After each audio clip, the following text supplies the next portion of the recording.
Assalamualaikum warahmatullahi wabarakatuh.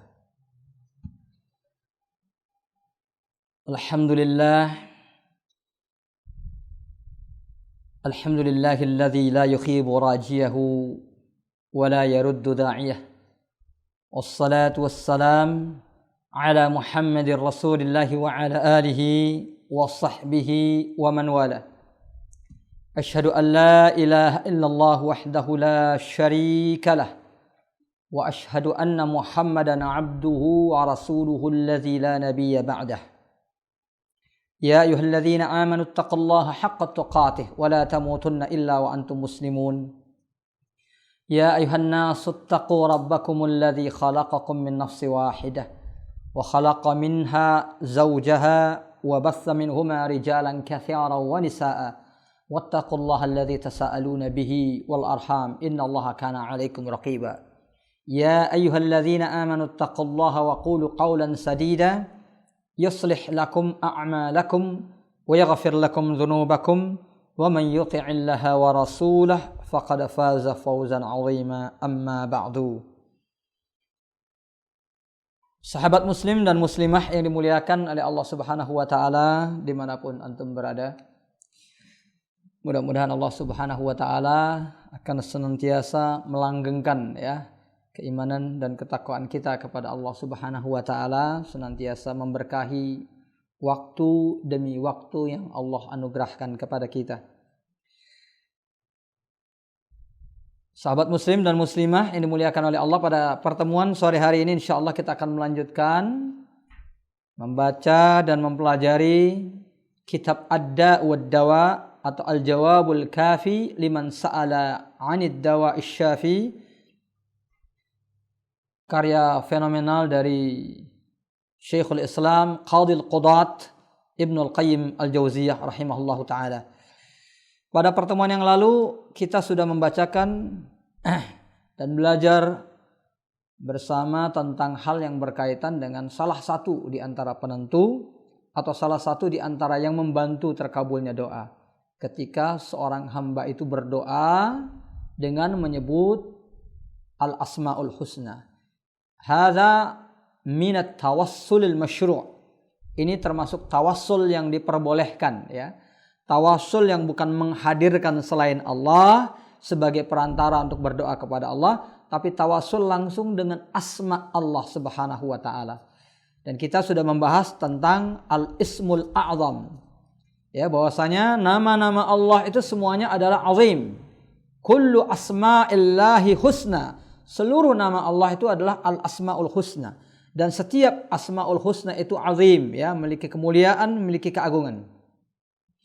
Tapi kemudian di dalam beberapa hadis Nabi mencontohkan sebagian di antara nama-nama Allah Subhanahu wa taala untuk dijadikan sebagai awalan, ya, untuk dijadikan sebagai pembuka dari doa beliau kepada Allah Subhanahu wa taala. Maka min babit ta'assur bi af'alin nabi, di antara bentuk ta'assur yaitu mencontoh, meneladani apa yang telah dicontohkan oleh Nabi sallallahu alaihi wasallam secara khusus, kita juga bisa menggunakan nama-nama tersebut di dalam memulai doa. Tetapi tetap diperbolehkan bagi setiap muslim untuk berdoa dengan menggunakan seluruh asma Allah Subhanahu wa taala, karena itulah yang diperbolehkan dalam syariat berdasarkan firman Allah Subhanahu wa taala. Qul ud'u Allah aw ud'u Ar-Rahman ayyamma tad'u falahu asmaul husna, ya. Jadi silakan kalian berdoa dengan menyebut nama Allah, Ar-Rahman atau siapapun di antara nama-namanya, falahul asmaul husna, karena Allah memiliki nama-nama yang disebut dengan al-asmaul husna. Pada pertemuan kali ini kita melanjutkan pembahasan salah satu di antara pembahasan berdoa dengan al-asma'ul husna. Hadis ini sangat masyhur, sering muncul dalam kitab-kitab kumpulan doa. Disebutkan juga oleh Nasruddin Al-Albani, ya, rahimahullahu taala, di dalam silsilatul ahadits as-sahihah, kumpulan hadis-hadis sahih, wa syai'un min fiqhiha wa fawaidiha, al-mujallad al-awwal, jilid yang pertama. Beliau menyebutkan di sini satu hadis tersebut, yaitu hadis yang diriwayatkan dari Ibnu Mas'ud radhiyallahu taala an, di mana Rasulullah bersabda mengajarkan kepada kita doa. Doa ini berkaitan dengan seseorang yang mengalami kemurungan, kesedihan. Beliau bersabda, "Ma asaba ahadan qattu hammun wala huznun." Ketika seorang mukmin itu mengalami hammun dan huznun. Ya. Kalau hammun itu adalah dhiqun nafas, ya, perasaan hati yang sempit, lima sayati, karena memikirkan sesuatu yang akan datang. Itu namanya ham. Kekhawatiran, ya. Kita menyebutnya kekhawatiran atau kecemasan, ya. Gimana nasib saya besok, ya? Besok bisa dapat duit apa enggak, ya? Gimana nasib anak-anak saya nanti, ya? Sampai sekarang anak saya belum bisa dagang, ya. Udah umur sekian tahun belum bisa nyari duit, misalnya begitu. Itu namanya kecemasan. Baik, kecemasan itu kecemasan yang memang dasarnya dibenarkan, ya. Karena ada kecemasan memang dasarnya dibenarkan karena itu merupakan tanggung jawab yang disyariatkan, atau yang tidak beralasan. Itu semuanya ham. Yang dibenarkan maupun tidak dibenarkan akan menciptakan dhiqun nafas. Hati itu menjadi gundah, ya, menjadi sempit. Menyebabkan orang itu mengalami, orang sekarang bilang bad mood, ya. Hilang mood untuk bekerja, bahkan hilang mood untuk beribadah. Jadi meskipun sebabnya disyariatkan, kadang-kadang seseorang sedih dan khawatir secara berlebihan. Atau huznunnya dhiqun nafsi lima qad sabaq. Kesempitan yang ada di dalam hati kita, at-ta'allum, ya, rasa sakit yang dialami oleh hati kita, lima qad sabaq, karena memikirkan yang sudah terjadi. Jadi dua-duanya itu adalah penyakit hati. Kalau kita bicara tentang penyakit, kan ada penyakit fisik, ada penyakit hati. Maka salah satu di antara bentuk penyakit hati adalah ketika seseorang mengalami rasa sedih, duka, lara, atau kekhawatiran, kecemasan, ya. Mungkin sekarang banyak kaum muslimin yang sedang mengalami itu secara bersamaan, ya. Hammun wa huznun jama'i, ya. Jadi murung dan sedih berjamaah. Faqala, ya, ketika seorang mukmin mengalami itu kemudian dia berdoa, Allahumma inni abduk wa ibnu abdik. Ya Allah, aku ini adalah hambamu dan anak dari hamba laki-lakimu, ya, hamba yang berjenis kelamin laki-laki. Wa ibnu ammatik, anak dari hamba perempuanmu, artinya hambamu yang berjenis kelamin perempuan. Nasiyati biyadik, ya, ubun-ubun kepalaku itu berada di tanganmu, ya, jiwa dan ragaku ini berada di tanganmu. Madin fi hukmik, aku selalu berjalan di atas hukummu. Adlun fi qada'ik, aku selalu meniti di atas takdirmu. As'aluka, aku memohon kepadamu, ya Allah, Allahumma, ya, bikulli ismin huwa lak, dengan segala bentuk namamu, ya, dengan namamu yang manapun itu juga. Sammaita bihi nafsaka, yang engkau sebutkan di dalam untuk dirimu, ya. Sammaita bihi nafsaka, nama yang engkau lekatkan pada dirimu sendiri, kira-kira seperti itu. Aw 'allamtahu ahadan min khalqik, atau engkau ajarkan kepada salah seorang di antara hambamu, yaitu diajarkan kepada Nabi. Ya, disebutkan Allah di dalam Al-Qur'an atau disebutkan di dalam hadis-hadis Nabi sallallahu alaihi wasallam. Au anzaltahu fi kitabik, engkau turunkan di dalam kitabmu. Awis ta'sarta bihi fi ilmil ghaibi indak, atau engkau sembunyikan di alam kegaibanmu, ya. Jadi dijadikan keyakinan oleh banyak ulama bahwa Allah Subhanahu wa taala itu menyembunyikan banyak nama-nama untuk dirinya sendiri yang tidak diajarkan kepada kita. Tentunya tidak diajarkan kepada siapapun, ya. Enggak ada orang yang nanti dikhususkan dengan nama-nama itu, enggak ada. Karena kalau ada orang yang akan diajarkan oleh Nabi akan nama-namanya, maka yang pertama kali diajarkan adalah Nabi Muhammad sallallahu alaihi wasallam. Seandainya beliau diajarkan tentang itu, beliau pasti akan menyampaikannya kepada kita. Awis ta'sarta bihi fi ilmil ghaibi indak, maka aku memohon kepadamu dengan nama yang engkau sembunyikan, ya. Jadi tidak disebutkan karena disembunyikan oleh Allah di alam gaibnya. Anta ja'alal Qur'an rabi'a qalbi, agar engkau menjadikan Al-Quran itu sebagai musim semi di dalam hatiku. Rabi'a qalbi wa nura sadri, cahaya di dalam dadaku. Wa jala'a huzni, untuk menghilangkan kesedihanku, wa dhahaba hammi, ya, mengenyahkan kerisauanku. Ketika seorang hamba mengucapkan doa ini kan di bagian awal tadi dikatakan gitu ya, ketika seorang hamba mengucapkan doa yang panjang ini, ya, illa azhaballahu hammahu wa huznahu, Allah pasti akan menghilangkan seluruh kesedihan dan kerisauannya, wa abdala makanahu faraha, lalu menggantinya dengan kegembiraan.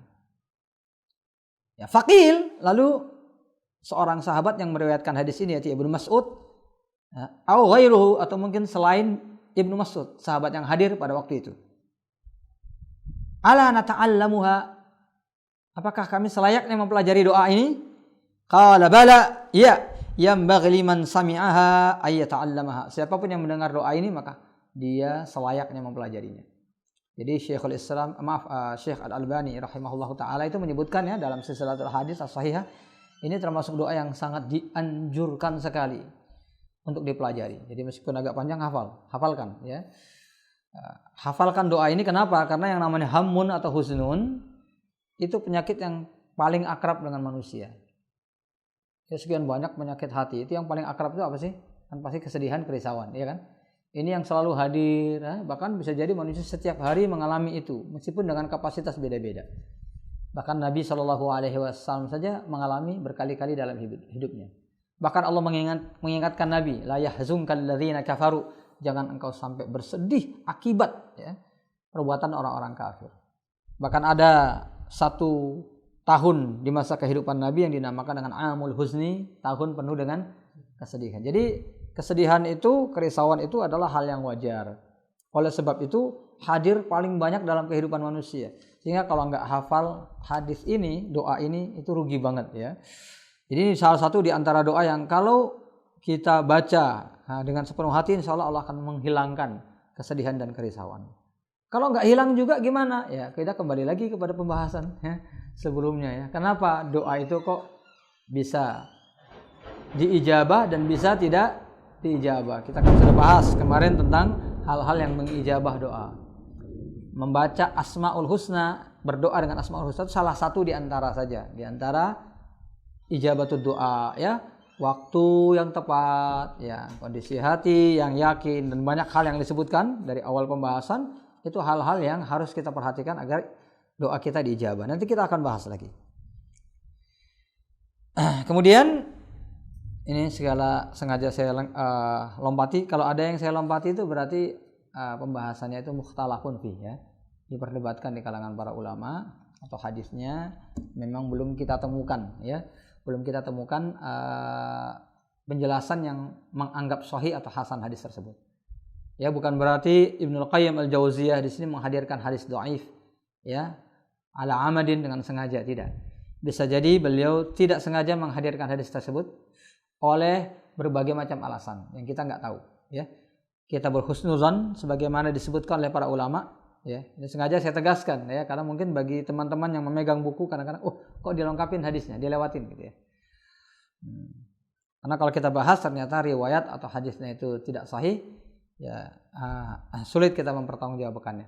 Tapi bagi beliau ma'zur, diberikan uzur karena beliau mungkin memiliki alasan yang kita tidak tahu ya.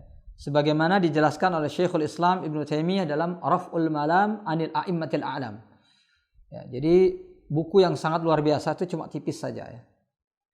Itu saya terjemahkan juga ya, buku ini belasan tahun yang lalu, sudah lama sekali ya. Jadi buku itu sangat bagus sekali ya. Jadi di situ Ibnu Taimiyah menjelaskan keharusan kita untuk tidak berburuk sangka kepada para ulama. Raf'ul Malam 'anil A'immatil A'lam. Karena masing-masing di antara mereka kita nggak pernah tahu apa yang menjadi alasan mereka melakukan sesuatu yang mungkin kita anggap tidak benar. Termasuk menghadirkan hadis dhaif. Ibnu Qayyim itu sangat keras ya, membantah tentang penggunaan hadis-hadis dhaif ya. Baik itu fi fadailil amal wa fi ghairiha, dalam ibadah atau dalam fadailil amal dan yang lainnya. Tetapi ternyata di dalam kitab beliau kadang-kadang didapatkan juga hadis-hadis yang dhaif ya. Jadi di sini Syekhul Islam menjawab, ulama pasti akan mengalami itu. Bahkan Syekhul Islam sendiri yang dikatakan oleh sebagian muridnya ya. Ya, Al-Imam Az-Zahabi mengatakan kullu haditsin la ya'rifu Ibnu Taimiyah falaysa bihadits ya. Saking membanggakan gurunya itu, katanya kalau ada hadis yang tidak diketahui Ibnu Taimiyah mungkin bukan hadis. Ini bukan beneran seperti itu ya, tapi saking bangganya. Tapi ternyata dalam beberapa makalah termasuk dalam Majmu' Fatawa didapatkan juga hadis yang disampaikan oleh beliau yang disinyalir oleh sebagian ulama sebagai hadis dhaif. Maka kembali kepada apa yang beliau jelaskan. Bisa jadi ulama tersebut mendapatkan sanad yang sahih, yang sementara sanad yang sahih itu tidak sampai kepada kita. Jadi kita justru mendapatkan hadis itu dengan sanad yang dhaif. Kewajiban kita tidak mengamalkannya karena kita nggak mendapatkan sanad yang sahih. Sementara ulama tadi mendapatkan sanad yang sahih. Atau mereka berpegangan kepada sanad sahih dengan riwayat yang lain yang tidak sampai kepada kita. Makna yang semakna dengan itu yang tidak sampai kepada kita. Dan berbagai macam alasan itu ada beliau sebutkan asbab, ya, penyebab, dan masing-masing sebab itu nanti dipecah lagi oleh beliau. Panjang sekali. Jadi kalau kita baca risalah itu kita akan sadar betul. Oh iya. Makanya sahih dikatakan oleh Al-Imam Asy-Syafi'i, "Aballahu ayyatimma illa kitabuh." Allah itu enggak rela ada sebuah kitab yang sempurna selain dari Al-Qur'an. Itu ujungnya seperti itu ya. Maka Sahihul Bukhari sampai Sahih Bukhari la yakhlu min intiqadat. Tidak sepi dari kritikan. Ya, jangan dikatakan bahwa Sahih Bukhari itu tidak pernah ada kritikan terhadap hadis-hadisnya. Tetap ada kritikan para ulama.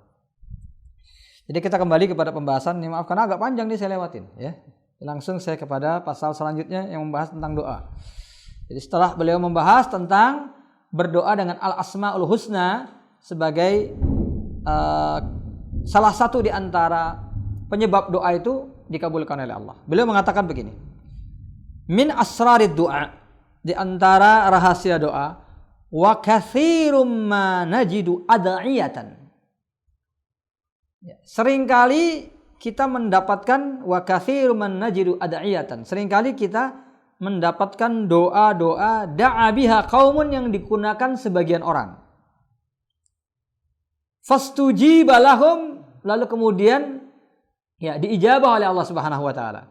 Wa katsirum ma najidu ad'iyatan da'a biha qaumun fastujiba lahum, ya. Kadang-kadang ada sebagian orang menggunakan beberapa doa, lafal doa itu kita hafal juga. Kemudian doa mereka diijabah. Wa yakunu qad iqtarana bidu'a, ternyata sebabnya karena mereka selain berdoa diiringi juga dengan daruratu sahibih wa iqbaluhu 'ala Allah. Diiringi pertama dengan kondisi mereka yang darurat. Ya, kondisi darurat mereka.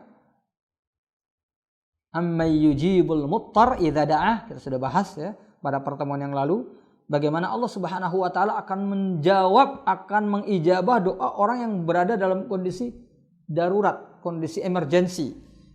Ya. Wa iqbaluhu 'ala Allah, sehingga pada saat itu dia berkonsentrasi penuh dalam doa. Ini penyebab pertama. Au hasanatun taqaddamat minhu ja'ala Allah Subhanahu ijabatan ya li da'watihi, ya, ijabatan li da'watihi syukran li hasanati. Jadi yang kedua kemungkinan juga ditambah lagi dengan karena dia telah melakukan amal kebajikan yang kemudian Allah menjadikan ganjaran atau pahalanya dengan berupa bentuk ijabatul doa, dikabulkannya doa orang tersebut. Jadi di sini ada dua hal yang disebutkan ya. Jadi bisa jadi kita melihat orang-orang yang berdoa gitu loh. Doanya sama dengan doa yang kita lakukan. Tapi kenapa doa mereka kok diistijabah dan bahkan begitu cepat? Pertama mungkin karena mereka dalam kondisi darurat. Itu yang pertama ya. Kita sudah jelaskan kemarin ya bahwasanya kondisi darurat menyebabkan seseorang hamba itu lebih dekat ya kepada Allah Subhanahu wa taala, menyebabkan seseorang itu bisa bertadarru' ya, betul-betul memelas kepada Allah Subhanahu wa taala. Dan para ulama menjelaskan darurah, kondisi darurat ini bermacam-macam bentuknya ya. Ada kalanya darurat itu karena sakit. Orang tertimpa penyakit, dia sudah berobat ya, penyakitnya bertambah. Berobat lagi ke tempat lain, bertambah lagi penyakitnya. Sampai kepada batas akhirnya dia, waduh, penyakitku kayaknya nggak bisa sembuh-sembuh. Udah berbagai macam cara pengobatan. Yang fisik sudah, pengobatan syar'i udah. Bekam dari tukang bekam yang masih baru belajar 2 hari kemudian praktek sampai yang sudah berpengalaman puluhan tahun ya udah dicoba ya, bahkan pengobatan lain, madu dari berbagai jenis ya, dari madu yang masih diragukan ya keasliannya yang diberi secara online. Saya nggak menyalahkan yang dibeli secara online. Yang dibeli secara online juga banyak yang madu murni ya. Ya, maupun madu yang berharga mahal ya. Itu sudah dicoba ternyata nggak sembuh-sembuh juga gitu ya. Akhirnya dia berdoa kepada Allah, ini darurat ya. Ada darurat karena seseorang misalnya, maaf ya, seseorang itu misalnya punya hutang ya. Banyak gitu ya. Gali lubang, tutup lubang. Biasanya seperti itu ya. Lubang pertama 1 meter ya, lubang kedua 2 meter ya. Lubang ketiga 3 meter. Saya gali lubang, selalu lubang selanjutnya lebih besar dari lubang pertama. Biasanya seperti itu ya. Nah, digambarkan oleh para ulama. Syekh Shalih Al-Utsaimin pernah menyinggung itu ya. Jadi orang banyak yang hutang itu kan macam-macam. Ada hutang yang dibenarkan syariat kalau seseorang itu berhutang karena kebutuhan. Tapi bagaimana dikatakan orang itu butuh ya? Kalau dia misalnya berhutang itu butuhnya kata beliau 1.000 real, dia berhutang 1.200 real. Lalu yang 200 real itu untuk jaga-jaga. Beliau mengatakan begini ya. Jadi unik sebenarnya. Beliau mengatakan begini, bagaimana seseorang itu dikatakan butuh, dikatakan fakir, dikatakan miskin, tapi dia punya uang untuk jaga-jaga.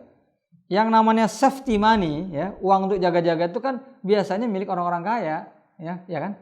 Ya, uang untuk jaga-jaga, jadi dalam sebulan tuh digunakan sekian, sebagian uang untuk jaga-jaga. Itu kebiasaan orang kaya, bukan kebiasaan orang miskin. Ya. Seharusnya kata beliau, ketika seseorang punya kebutuhan 1.000 real, dia pinjam 700 real aja. Ya, yang 300 real dengan berzuhud. Iya kan? Ya, jadi makan yang 3 kali sehari, jadi kan 2 kali, kan gitu ya. Yang launya ini turunkan kualitasnya. Begitu seterusnya, itu namanya orang betul-betul membutuhkan. Nah, ada orang sekarang ini yang berhutang tapi dengan cara seperti tadi, akhirnya lubangnya semakin besar. Begitu lubang semakin besar, dia bingung gitu loh. Nah, baca doa juga udah berkali-kali, tapi akhirnya sampai kepada tingkat emergency, dia berdoa kepada Allah nih, gawat karena debt collector udah datang berkali-kali ini ya.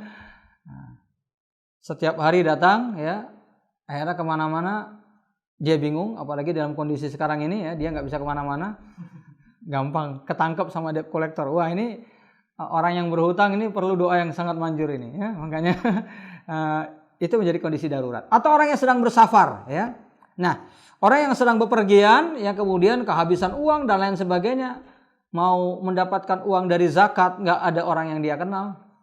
Nah, intinya mutar itu demikian. Nah, ada satu gambaran dalam Iqtida'us Siratil Mustaqim fi Mukhalafati Ashabil Jahim, salah satu kitab fenomenal Syekhul Islam Ibnu Taimiyah ya, menjelaskan ayat terakhir dari dari Al-Fatihah ya, Ihdinas Siratal Mustaqim sampai akhir. Tapi lebih dari 500 halaman. Luar biasa itu kitabnya. Di kitab tersebut ada satu judul tentang doaul muttar. Doa orang yang dalam kondisi terpaksa. Jadi beliau menggambarkan begini, ya. Jadi yang dimaksudkan muttar dalam Al-Qur'an ini, yang dimaksudkan murtan dalam Al-Qur'an ini, ya beliau berikan pemahaman, bisa terjadi dalam hal apa saja, sakit, tapi yang dimaksudkan dengan muttar itu adalah kondisi khusus yang harus dipahami kata beliau. Apa itu kondisi khusus? Kondisi muttar itu adalah kondisi terpaksa yang jarak antara dia dengan putus asa itu tinggal sehelai benang. Paham sih ya? Antara dia dengan putus asa. Padahal putus asa itu haram.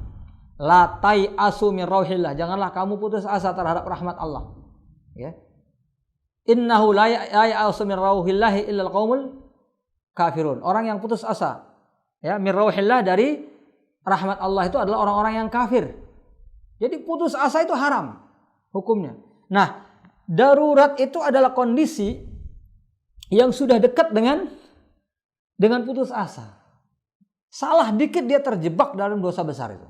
Tapi dia bertahan dan dia kayaknya udah gak punya pegangan kecuali Allah. Ini manusia udah gak ada yang bisa diharapin lagi nih. Segala cara udah gak bisa diharapin lagi. Ini kayaknya saya udah betul-betul gak punya harapan sama sekali.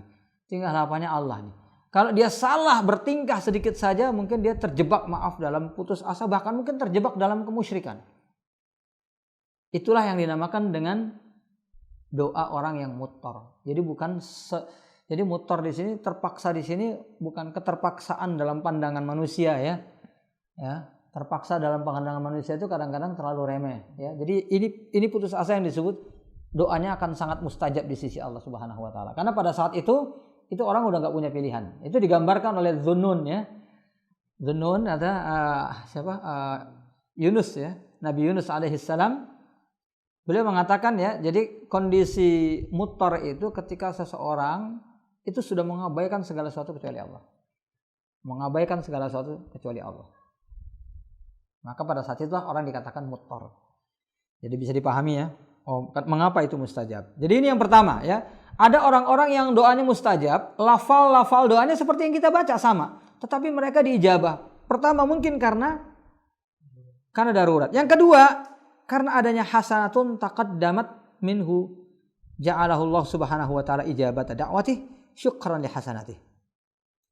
Ini sebenarnya ikhwaskan fiddin, apa yang beliau sebutkan itu makna dari hadis Jundub bin Junadah ya, Muadz bin Jabal yang sangat masyhur.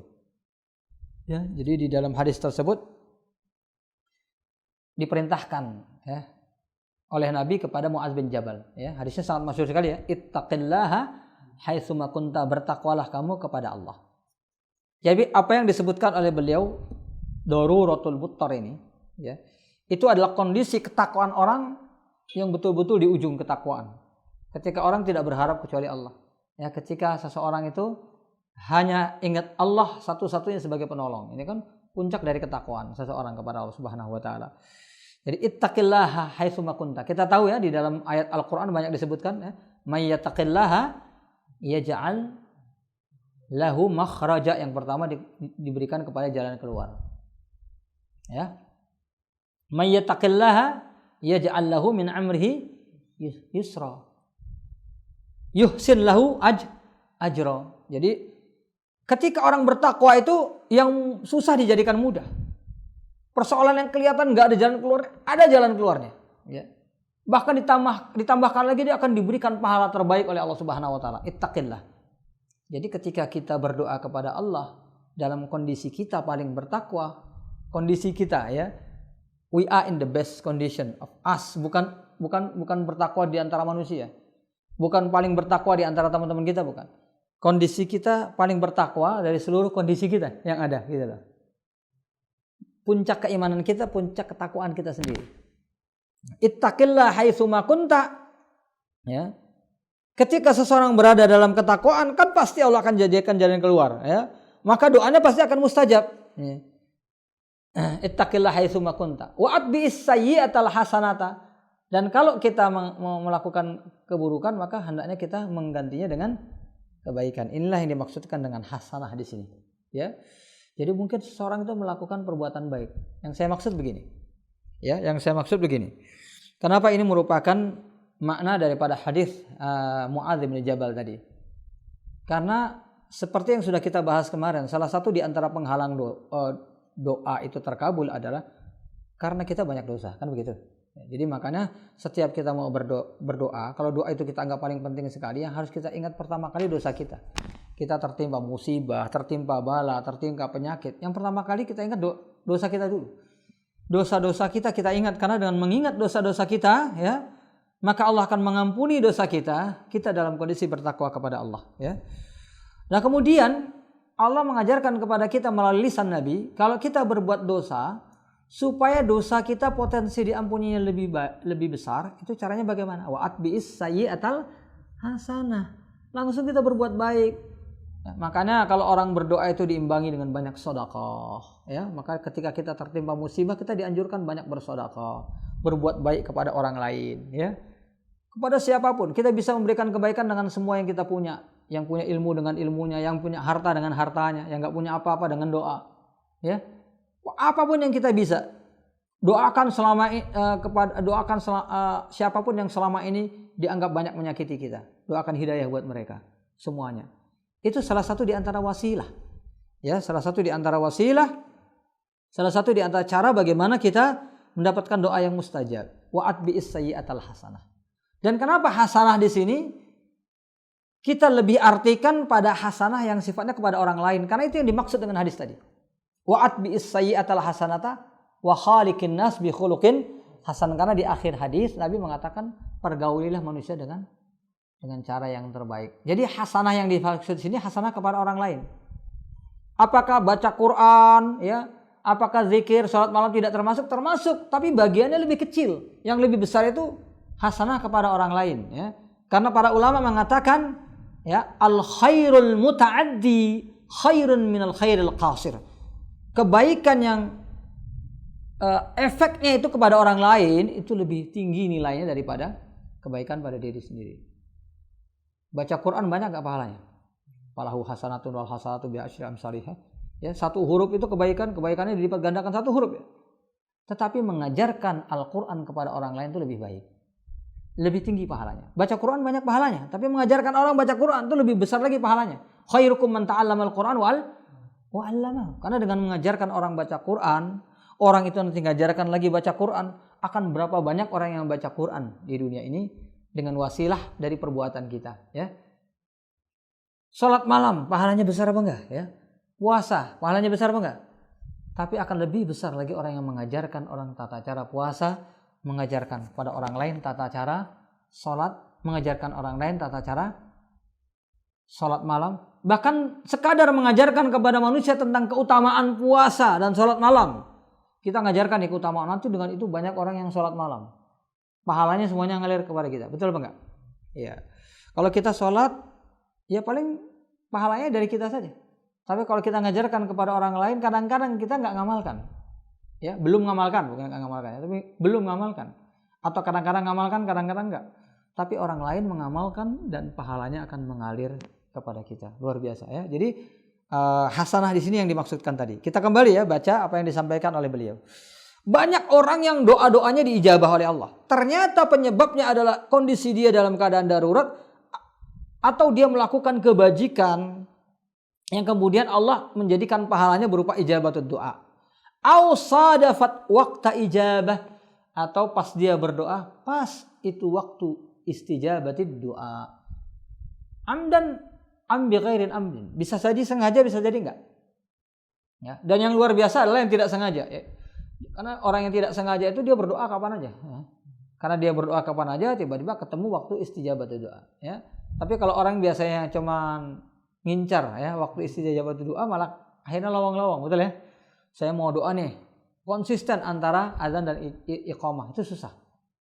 Tapi orang yang berdoa terus saja, setiap waktu dia berdoa, maka otomatis dia akan dapat antara azan dan iqamah. Bisa, betul, ya, bisa pahami, ya.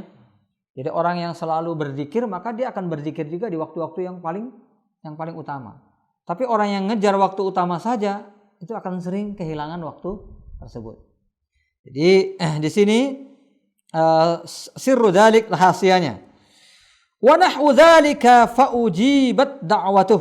Atau banyak hal lain yang sudah kita sebutkan tentang kapan doa itu mustajab. Nah, di sini persoalannya kata beliau, fayadhunnu anna sirra fil lafzi dzalika du'a. Nah, orang yang kurang faqih, kurang dalam fikihnya, nanti akhirnya berpemahaman bahwa rahasia doa itu hanyalah lafal doa tersebut, ya. Rahasia ijabahnya itu adalah lafal doa tersebut.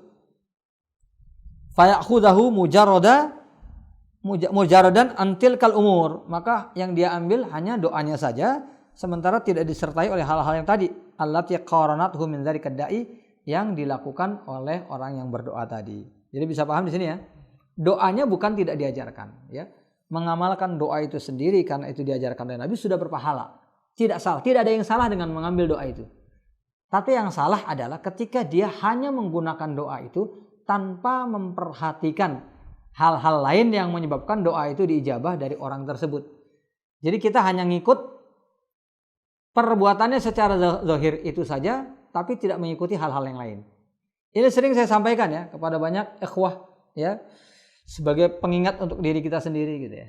Kadang-kadang misalnya saya sebutkan, kita itu mengikuti ilmu ulama, tapi lupa mengikuti akhlak mereka. Ya, bisa kita paham, ya. Kita mengikuti ilmu ulama, ilmunya memang dari para ulama, tapi dalam mengamalkan ilmunya kita tidak mengikuti akhlak para ulama. Ya, salah satu contoh misalnya, ya, Syekh Muhammad Shalih Al-Utsaimin rahimahullah taala, ya. Beliau itu orang yang sangat tegas terhadap perbuatan-perbuatan bid'ah. Sangat tegas terhadap bahaya perbuatan-perbuatan maksiat. Ya, saking tegasnya, ini beliau termasuk di antara orang yang mengharamkan mutlak tinggal di negeri non muslim kalau bukan dalam kondisi yang betul-betul emergency. Ya, jadi beliau termasuk ulama yang paling keras. Jadi banyak ulama masih memperbolehkan kalau untuk dakwah, untuk berdagang selama bisa membawa diri. Tapi beliau keras mengatakan itu tidak boleh. Ya, itu tegas beliau katakan. Tetapi dalam kenyataan apa yang beliau lakukan sehari-hari, sikap beliau kepada orang-orang ahli maksiat di tengah jalan, ya, sikap beliau kepada orang-orang yang zahirnya banyak melakukan kebid'ahan yang datang kepada beliau sambut dengan baik. Duduk di majelis beliau, belajar dari beliau ajarkan ilmunya. Jadi ada orang-orang yang datang duduk di majelis beliau yang secara pemahaman bahkan akidah berbeda dengan beliau. Tapi mereka memuliakan beliau dengan ilmunya. Karena beliau bersikap baik kepada mereka. Jadi kita lihat di sini ya, akhlak ulama dan ilmu ulama itu harus kita ambil bersamaan. Ya, bersamaan, jangan hanya ilmunya saja tapi tidak dengan akhlaknya. Ini yang saya maksud. Begitu juga di sini. Ketika kita melihat ada seorang ulama atau ahli ibadah, doanya kok mustajab, kita jangan melihat hanya lafal doanya. Oh, lafal doa ini yang dari Nabi itu ternyata doa yang paling manjur. Ya, doa betul. Ya, doa yang diajarkan Nabi itu pasti doa terbaik.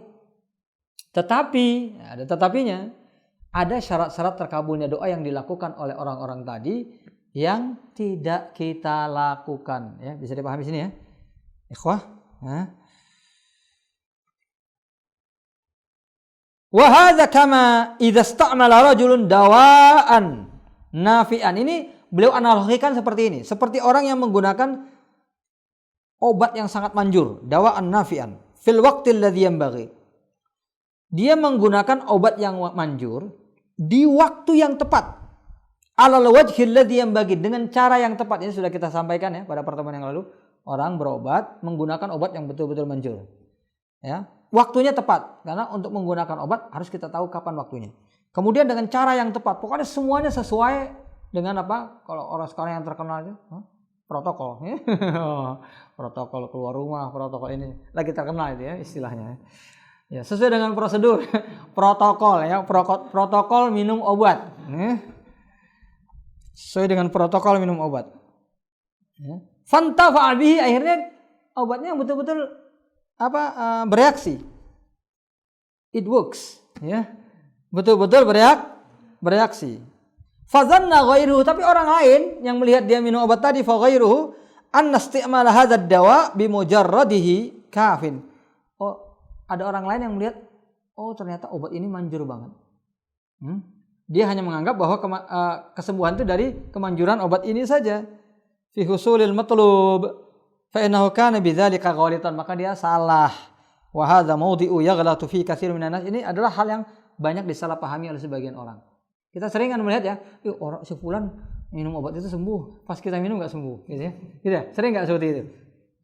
Jadi kita tidak memperhatikan proses kesembuhan. Orang itu mungkin konsisten minumnya, ya udah 1 tahun ini minum ini. Kita baru minum beberapa kali sudah berhenti, ganti obat lain, berhenti lagi ganti obat lain, gimana mau sembuh gitu. Itu salah satunya ya. Kemudian nggak memperhatikan, oh dia minum obat tapi menjauhi pantangan. Kita obat minum juga, pantangan libas juga. Kira-kira seperti itulah ya. Betul nggak?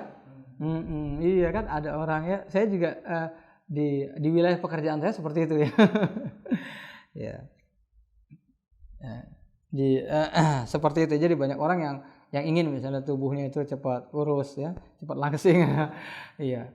Dia melakukan apa yang kita lakukan tapi dia nggak mendapatkan hasilnya. Karena apa? Karena protokolnya nggak diatur ya, aturan daripada manfaat daripada satu produk itu tidak diikutin. Ini sebagai contoh saja ya. Tapi kita bicara tentang doa ini, bukan tentang obat ya. Wa min hadza annahu qad yattafiqu du'a'uhu bittirarin inda qabrin. Ini sebagai contoh begini. Ada orang yang tiba-tiba berjalan-jalan di satu tempat, mampir di kuburan ini, di samping kuburan. Dia langsung duduk ngedeprok kata orang Jakarta ya. Brok ya. Karena saking putus asanya langsung dia berdoa kepada Allah Subhanahu wa taala. Ya. Fayujab, lalu dia berdoa, kemudian diijabah doanya. Ada orang ngelihat si fulan diijabah doanya waktu dia berdoa di dekat kuburan. Nah, ini lebih salah lagi ya. Ini kesalahan yang fatal, yang justru tidak ada syariatnya sama sekali ya. Tidak ada syariatnya. Kan kalau dia berdoa, kata Ibnu Qayyim, kalau dia berdoa di masjid kan masih lebih bagus. Cuma masalahnya waktu itu kondisi darurat datangnya ketika dia di kuburan, ya. Lau hasala dzalika fi baitin min buyutillah kana afdal. Kalau itu terjadi di rumah Allah pasti akan lebih disukai oleh Allah. Tapi persoalannya ijabah doanya dia datang dari kedaruratan yang dia alami. Dan itu terjadi pada saat itu di pinggir kuburan, gimana lagi? Nah. Atau orang yang misalnya meninggal bapaknya, lalu dia menguburkan bapaknya.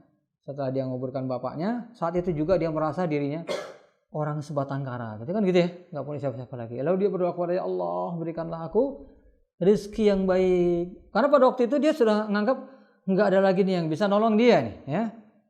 Dia dalam kondisi darurat apa enggak? Iya, dalam kondisi darurat. Dan persoalannya bukan karena dia di kuburan kan? Ya.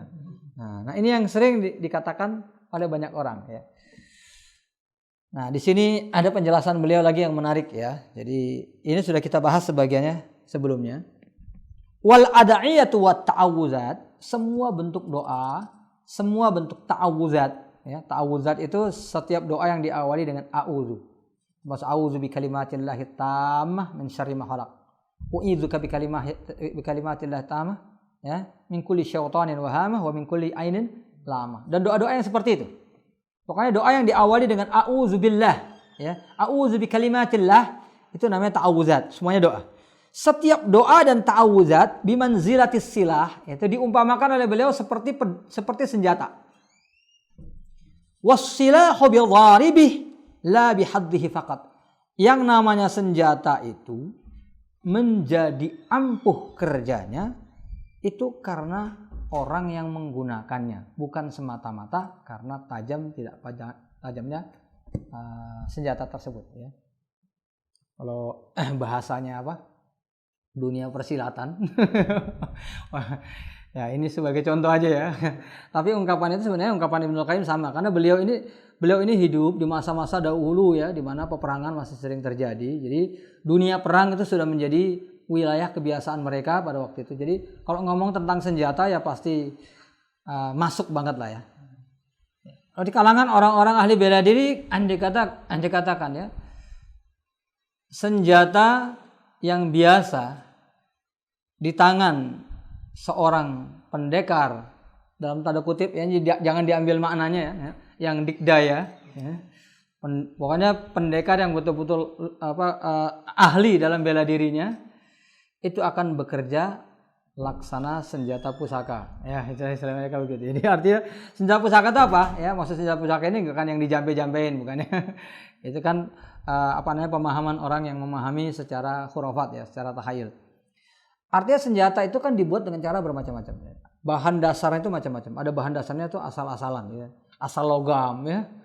Logam diketok-ketok, dipanasin, diketok-ketok, kalau perlu ditaruh di bawah landasan kereta api, prong, jadi senjata. Tapi ada yang dibuat dari betul-betul baja pilihan, baja yang sangat jarang, ya. Bahkan yang mungkin sudah nyaris gak ada di zaman sekarang, misalnya. Kemudian ditempa oleh orang yang betul-betul ahli, ya, kayak katana itu, ya, senjata samurainya orang Jepang gitu, ya. Itu kan karena dibuat dari bahan berkualitas tinggi, ditempa dengan cara yang terbaik, kan begitu, ya. Nah, sekarang ada senjata yang biasa saja, tapi di tangan oleh ahli bela diri yang luar biasa, dia akan bekerja laksana senjata pusaka, laksana senjata katana tadi, ya. Tetapi kebalikannya gitu, senjata pusaka atau senjata berkualitas di tangan orang yang nggak mampu, ya, tangan ahli bela diri yang yang ece-ece kata orang zaman sekarang, ya, ahli bela diri yang abal-abal, ya, itu nggak akan bekerja sebagai senjata pusaka, bahkan seperti senjata biasa, atau bahkan nggak bekerja sama sekali, atau yang lebih parah lagi bahkan membahayakan dirinya sendiri, ya. Ada orang megang senjata justru itu semakin berbahaya buat dirinya. Ya, betul kan? Ya, seorang bersenjata, nggak mahir bela diri, berhadapan dengan ahli bela diri, ya. Ya, jadi kalau dia megang senjata semakin berbahaya buat dia sendiri. Jadi bisa paham di sini, ya. Syekh menjelaskan begini, ini pengalaman beliau ini sebagai orang yang sering berhadapan dengan musuh di medan perang. Misalnya begini, famata kana silahu silahan taman. Misalnya senjata itu benar-benar senjata yang sempurna, la afata bihi, ya, yang betul-betul nggak ada cacatnya, ya. Wah, gagangnya kuat, bahannya bagus, tajamnya luar biasa gitu kan. Ya. Dekatkan rambut, belum nempel aja udah putus. Enggak, ini cuman ini aja ya. Ya, baru nempel sedikit ya, harus nempel lah. Kalau nggak nempel nggak mungkin putus ya. Kemudian beliau mengatakan wasa'id sa'idun qawi. Ya, yang menggunakannya itu tangan, yang lengannya itu betul-betul terlatih. Kuat terlatih gitu. Ini pedangnya digunakan tangan yang terlatih. Jadi pedangnya itu pedang yang sangat cocok. Misalnya orang menggunakan satu tangan. Ini pedang secara bobot, secara kualitas segala macam pas digunakan dengan satu tangan. Tapi tangan yang menggunakan harus tangan yang kuat dan kokoh.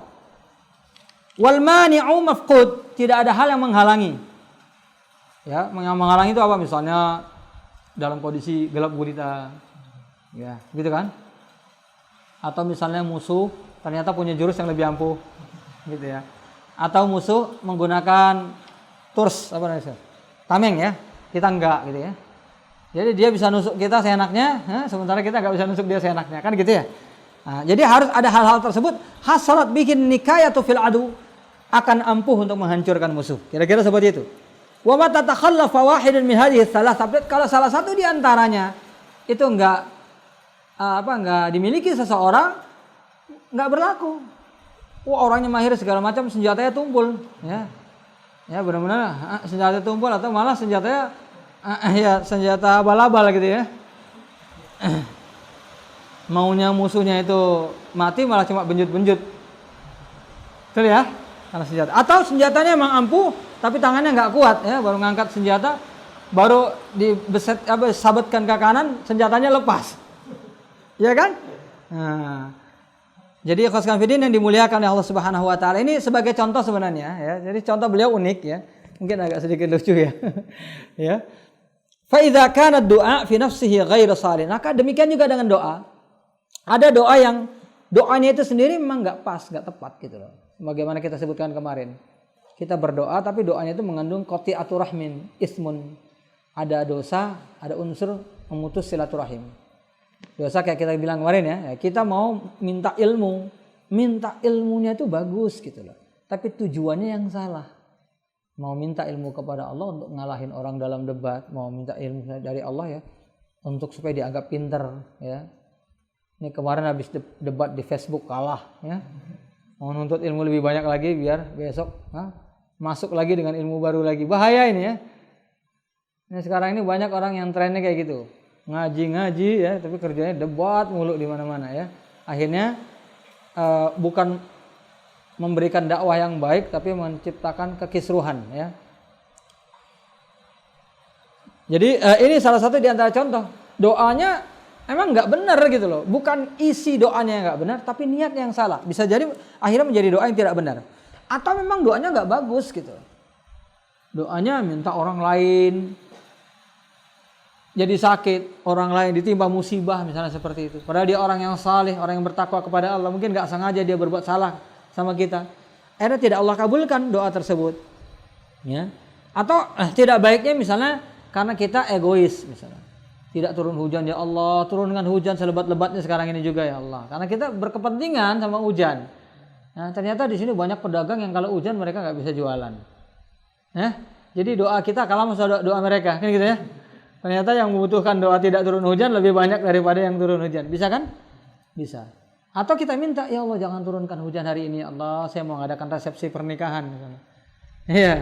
Ternyata yang membutuhkan hujan lebih banyak karena itu daerah di situ itu sebagian besar penduduknya itu petani yang butuh curahan kalah doa kita. Ya. Jadi itu ya. Awid da'i lam yajba' baina qalbihi wa lisanihi fi doa. Atau orang yang berdoa itu antara lisan dengan hatinya enggak nyambung. Ya, lisannya berdoa lain, hatinya kemana-mana. Au kana thamma mani'un min al-ijabah, atau ada hal-hal lain yang bisa menyebabkan doa tersebut tidak diijabah, falam yahsulil athar, maka akhirnya pengaruh dari doa tersebut hilang. Ya, jadi ini di antara pembahasan yang disampaikan oleh Ibnul Qayyim yang sangat luar biasa sekali ya, tentang rahasia-rahasia terkabulnya doa ya. Jadi banyak hal ya yang disebutkan saya kira kita bukan menghafal satu persatunya, ikhwah ya. Tapi bagi yang mencatat itu akan lebih baik lagi ya. Tetapi yang terpenting adalah nilai-nilai yang ada dalam pembahasan ini yang kita ambil bahwa doa itu bukan semata-mata doa. Jadi orang banyak salah ya, maaf. Di lingkungan saya masa kecil juga seperti itu. Jadi ada orang kalau datang kepada ulama, maaf dia bilang begini, tolong kasih saya amalan. Pernah dengar istilah itu? Minta amalan ya sama orang alim. Minta amalan. Yang dimaksud amalan di sini sebenarnya doa ya. Dan doa itu sebenarnya yang diajarkan kepadanya ada dalam hadis ya. Ada memang sebagian mengajarkan doa yang tidak ada dasarnya ada, tapi umumnya mengajarkan doa yang memang ada dalam hadis. Dan ulama ini tidak menjelaskan dia pada waktu itu, mungkin karena husnuzon dia atau karena hal yang lain gitu loh. Bahwa doa itu tidak dijabah dengan sendirinya gitu loh. Ini doa, misalnya doa untuk lepas dari hutang, ya. Tahu doa untuk lepas dari hutang? Yang sering disebutkan dalam kitab-kitab doa, ya. Allahumma kfini bihalalika an haramik waghnini bifadlika amman siwak, ya. Alhamdulillah ini kalau pada nggak hafal berarti nggak punya hutang ya. Atau yang malas menghafal bisa juga ya. Antara dua kemungkinan, tapi saya yakin karena emang nggak punya hutang. Jadi nggak merasa butuh dengan doa tersebut. Tapi doa ini sebenarnya bukan hanya untuk itu ya. Ini sering disebutkan oleh para ulama di bab-bab doa untuk orang yang punya hutang, tapi sebenarnya doa ini sifatnya umum, ya. Allahumma kfini bihalalika an haramik. Ya Allah, cukupkan aku dengan yang halal sehingga aku tidak perlu dengan yang haram. Artinya kan kalau utang nggak dibayar ini kan jadi haram gitu. Jadi cukupkan aku dengan yang halal, jangan sampai aku makan yang haram. Waghnini bifadlika, ya Allah, jadikan aku kaya dengan keutamaanmu sehingga aku tidak membutuhkan selainmu. Kan indah sekali ya doa ini. Ada orang berdoa dengan ini kan dengan diijabah gitu. Orang datang kepada orang alim minta doa supaya hutangnya terkabul, dikasih doa ini gitu loh. Lalu dia mengamalkan dengan penuh keyakinan, dengan segala bentuk hal yang dia kemudian terkabul. Kemudian terkabul lalu dia mengatakan, memang betul doa yang diajarkan kiai ini manjur. Nah, jadi akhirnya yang disandarkan kepadanya itu kiai tadi atau orang alim tadi. Ya, sebenarnya kesalahan adalah dalam cara dia memandang. Ya, karena dia mengamalkan doa yang diajarkan oleh Nabi dan kemudian dia berdoa dengan cara yang tepat. Bagaimana kalau kejadiannya kebalikannya? Begitu doa nggak manjur, kan bisa kebalikan. Wah, doa dari ulama fulan tuh nggak manjur. Doanya nggak manjur. Saya minta doa dari yang lain aja lah. Nah, kan bahaya. Jadi ini ya. Jadi doanya manjur bahaya, tidak manjur pun bahaya. Begitu manjur dia menisbatkan kemanjuran itu kepada ulamanya. Begitu tidak manjur kepada ulamanya juga. Nah, ini yang bahaya. Ikhwas fillah kalau kita tidak memahami tentang hakikat dari doa tadi. Jadi doa itu manjur dengan doa yang diajarkan oleh Nabi SAW dan dengan cara-cara yang diajarkan juga oleh Nabi. Kalau kita amalkan itu semua, insya Allah doa kita ijabah. Kalau tidak Allah ijabah secara lahir, ada dua kemungkinan. Mungkin karena doa itu memang tidak baik untuk kita, ya, tidak baik untuk kita. Allah sayang sama kita sehingga kita tidak diberikan doa tersebut, dikabulkan doa tersebut. Atau Allah ingin menggantinya dengan yang lebih baik di akhirat.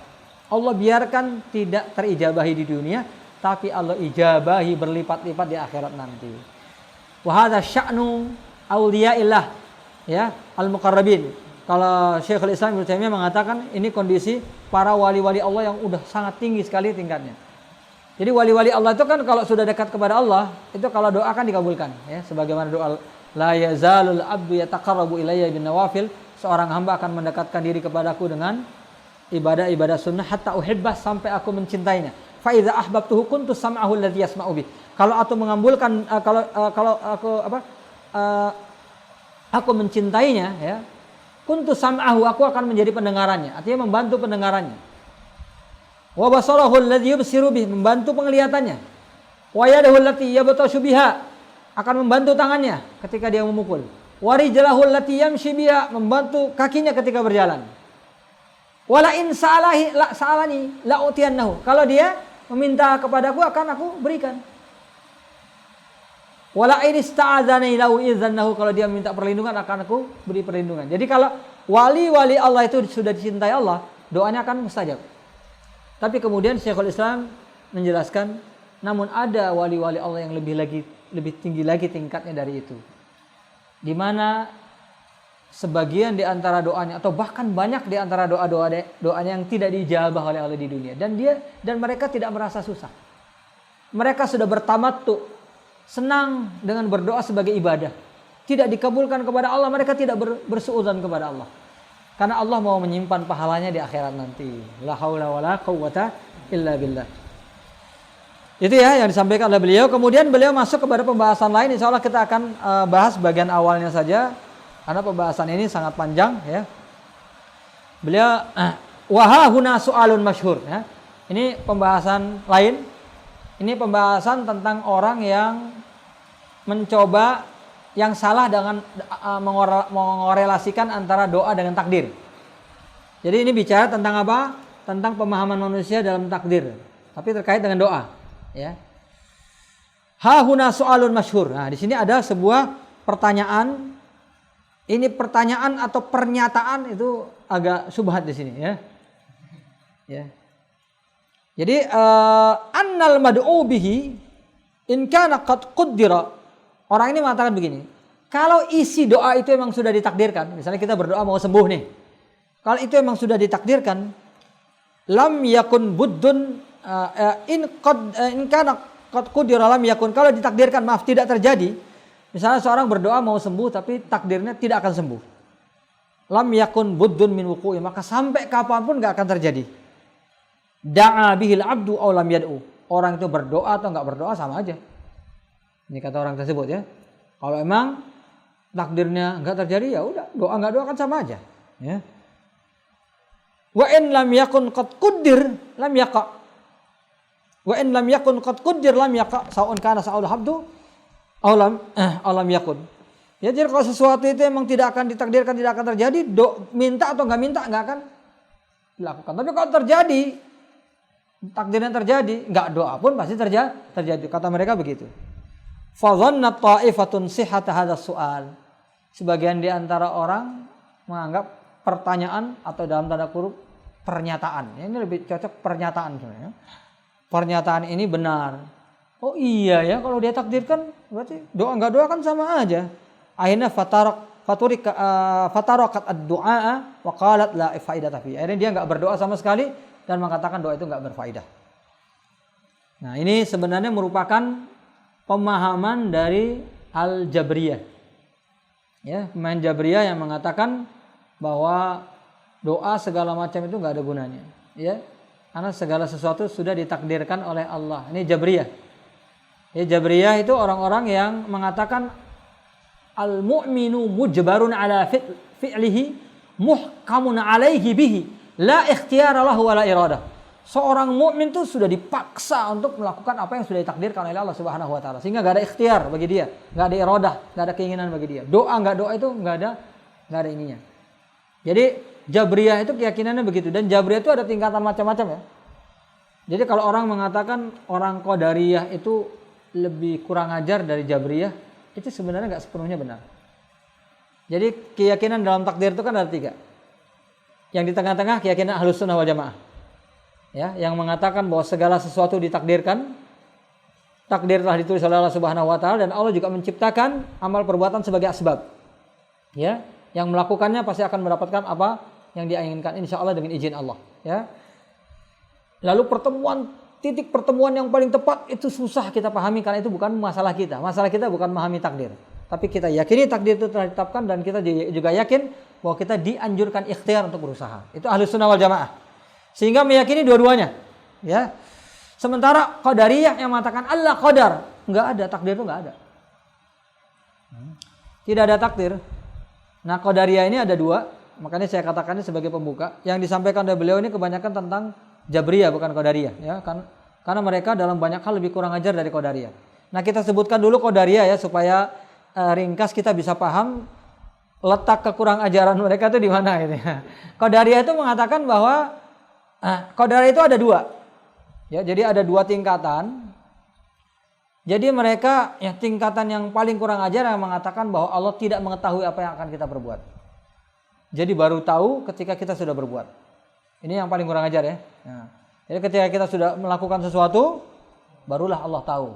Ini wal iyadzubillah summa iyadzubillah, ya. Semoga kita dijauhkan dari pemahaman itu. Dan yang kedua, dia tetap meyakini Allah mengetahui, ya. Tapi tidak ada takdir, semua itu bergantung perbuatan kita. Jadi mereka mengatakan bahwa perbuatan hamba itu bukan makhluk.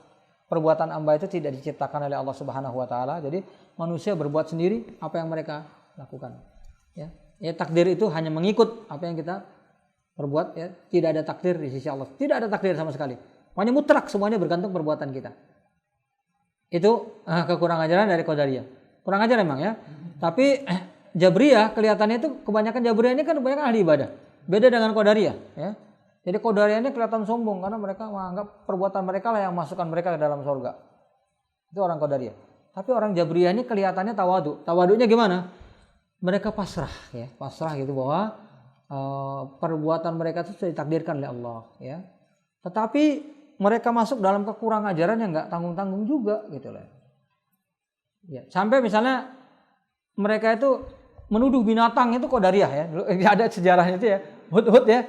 Hudhud itu kan pernah diutus oleh Nabi Sulaiman, ya, untuk menyelidiki Bilqis, ya. Ada sejarahnya, tahu ya dalam Al-Qur'an, ya. Kemudian Hudhud itu mengatakan gini. Ini sebenarnya agak lucu sedikit tapi mereka kurang ajar, ya.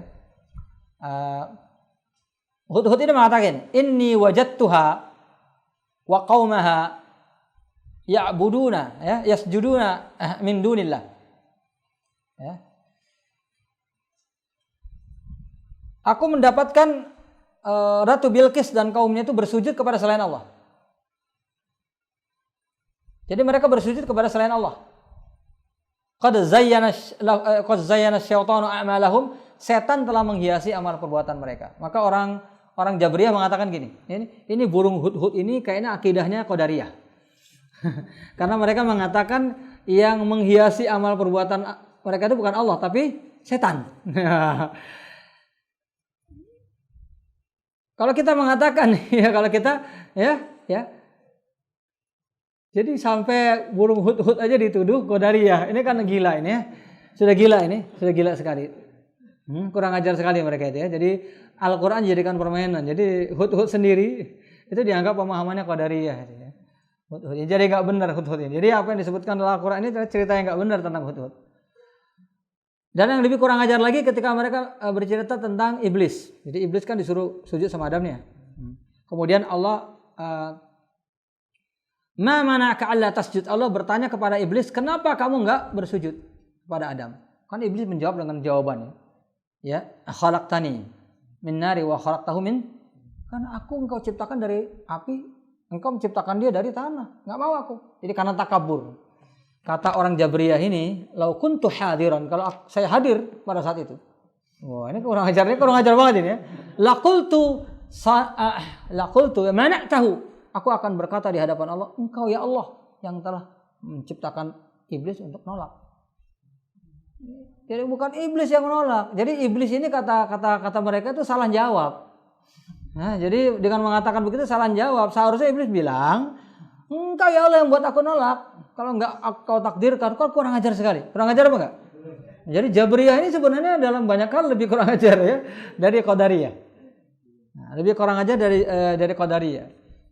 Tampaknya saja mereka itu pasrah dengan takdir Allah Subhanahu wa taala, padahal mereka bersikap kurang ajar kepada Allah Subhanahu wa taala dengan pernyataan-pernyataan mereka. Jadi termasuk, ya, ini sebagai penutup, ya, pada pertemuan sore hari ini, ya, sebagai penutup ketika Allah menyebutkan di dalam Al-Quran ayat azab, ya, yu'adzibu may yasha, ya. Allah akan mengazab siapapun yang Allah kehendaki. Lalu bahwasanya Allah Subhanahu wa taala mengazab orang-orang yang berhak untuk diazab, kan begitu, ya. Dan Allah tidak akan mengazab dalam Al-Quran orang-orang yang beriman dan bersyukur. Maka mereka menjawab enggak, ya. Sesungguhnya Allah Subhanahu wa taala kaffarahum, yang membuat mereka menjadi kafir, summa adzabahum, kemudian mengazab mereka. Ya, ini kan kurang ajar kan. Jadi Allah yang membuat mereka kafir lalu mengazab. Jadi bukan karena dosa-dosa mereka, enggak, ya. Allah menciptakan mereka menjadi kafir, Allah menciptakan dosa mereka, Allah yang mengazab mereka. Jadi semuanya adalah perbuatan Allah Subhanahu wa taala. Wal iyadzu billah summal iyadzu billah. Hada nisbatun ila Allah ma la yaliqu biha. Ini sungguh menisbatkan kepada Allah yang tidak pantas sama sama sekali. Wa alaisallahu bidzallamin lil 'abid. Allah tidak akan menzalimi hamba. Wa ma zalamahumullah, Allah tidak menzalimi mereka, walakin anfusahum yadzlimun. Justru mereka menzalimi dirinya sendiri. Wa ma asabaka min sayyi'atin fa min nafsik. Segala sesuatu musibah yang terjadi itu karena kesalahan kamu. Jadi Allah itu lepas dari segala kesalahan. Ya. Wa man sa'a falyu'min wa man sa'a falyakfur. Yang mau beriman beriman, yang kufur kufur. Allah sudah memberikan kebebasan kepada kita untuk memilih. Jadi itu saja yang kita sampaikan. Ini sebagai awalan dari pembahasan tentang keyakinan Jabriyah terhadap doa yang sangat jelek, ya, bahwa mereka mengatakan bahwa kalau sudah ditakdirkan Allah ya buat apa berdoa lagi, ya, nggak usah aja, orang semua sudah ditakdirkan. Jadi itu adalah pernyataan yang tidak benar. Saya cukupkan di sini. Wa'alaikum minkum. Assalamualaikum warahmatullahi wabarakatuh.